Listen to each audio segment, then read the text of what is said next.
Hello everybody, back to my YouTube channel. So how are you guys? I hope you fine and doing well. So जैसे कि आप सभी को पता है कि हमने बीबीए का जो थर्ड सेमेस्टर है हमने उसको स्टार्ट कर दिया है।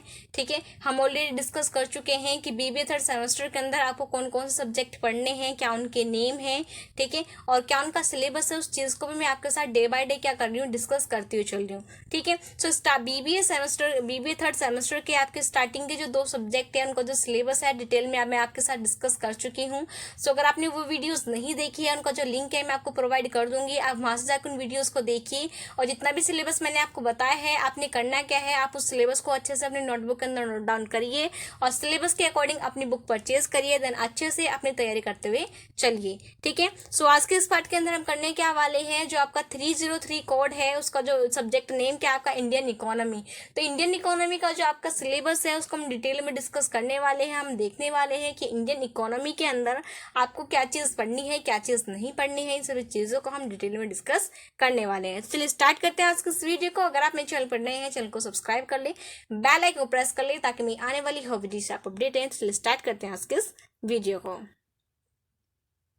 तो सिलेबस के ऊपर जाने से पहले जिस तरीके से हम अपनी हर वीडियो के अंदर क्या करते हैं, हमारे जो सब्जेक्ट नेम है उनको रिवाइज करते हैं ताकि हमारा जो सब्जेक्ट नेम है वो अच्छे से याद हो जाए, वही जो कॉन्सेप्ट है हम अपनी इस वीडियो के अंदर भी अप्लाई करते हुए चलेंगे। ठीक है, सो बीबीए थर्ड सेमेस्टर के अंदर टोटल आपके कितने 6 सब्जेक्ट हैं, ठीक है, और 6 के 6 सब्जेक्ट के आपके मेन सब्जेक्ट हैं। बीबीए थर्ड सेमेस्टर के अंदर आपका एक भी सब्जेक्ट क्वालिफाइंग नहीं है, सभी सब्जेक्ट के आपके मेन हैं। तो आपको करना क्या है, सभी सब्जेक्ट के ऊपर स्टार्टिंग से ही अच्छे से फोकस करते हुए चलना है।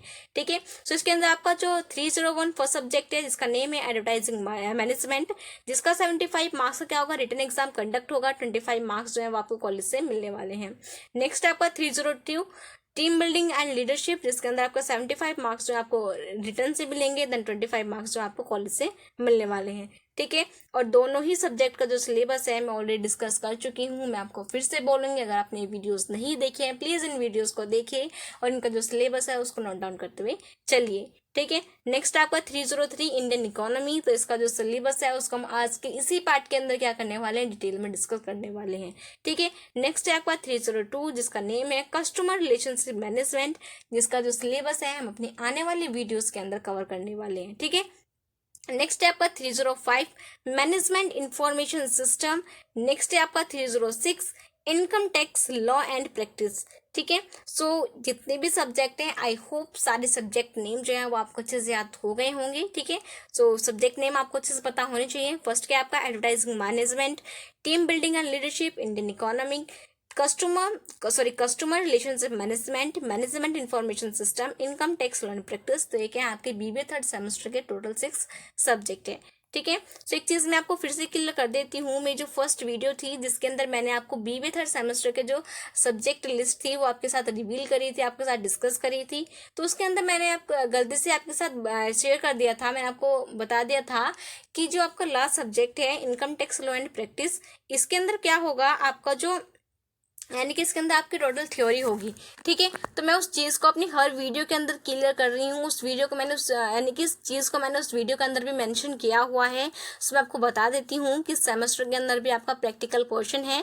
जो आपका income tax law and practice है इसके अंदर 70-30 का रेशो आपको फॉलो होगा। 70% जो आपकी थ्योरी आएगी, देन 30% आपका न्यूमेरिकल पोर्शन आएगा।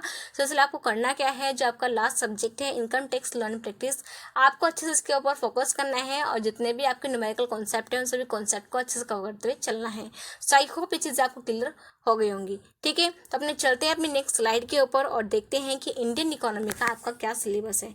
ठीक है, तो ये रहा आपका इंडियन इकोनॉमी का सिलेबस। तो इसलिए आपने करना क्या है, आपने सिलेबस को अपनी नोटबुक के अंदर नोट डाउन करना है। अगर आप चाहें तो इसका स्क्रीनशॉट भी ले सकते हैं। ठीक है, सो 303 इंडियन इकोनॉमी का जो सिलेबस है बीबीए थर्ड सेमेस्टर के अंदर हम इसका सिलेबस को डिस्कस करने वाले हैं।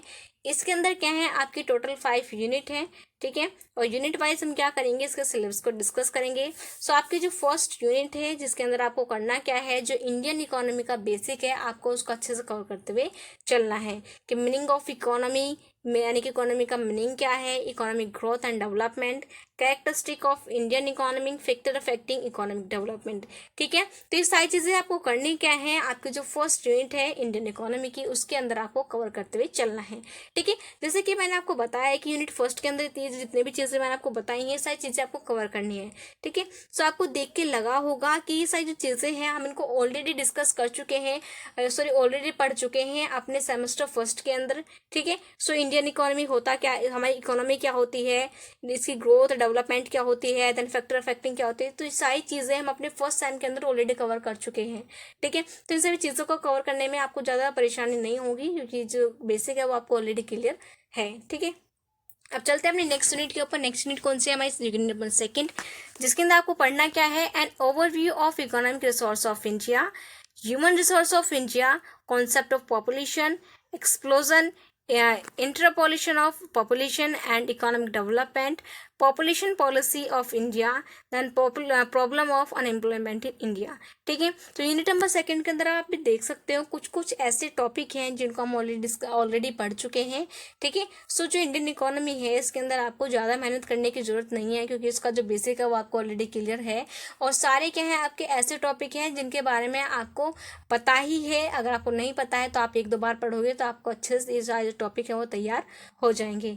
यूनिट नंबर थर्ड कौन सी है आपकी, एग्रीकल्चर, जिसके अंदर आपको पढ़ना है लैंड रिफॉर्म्स क्या होता है, and land reforms and land tenure system, green revolution and capital formation in agriculture industry, trends in composition growth, then role of public and private sector, small sector and cottage industries.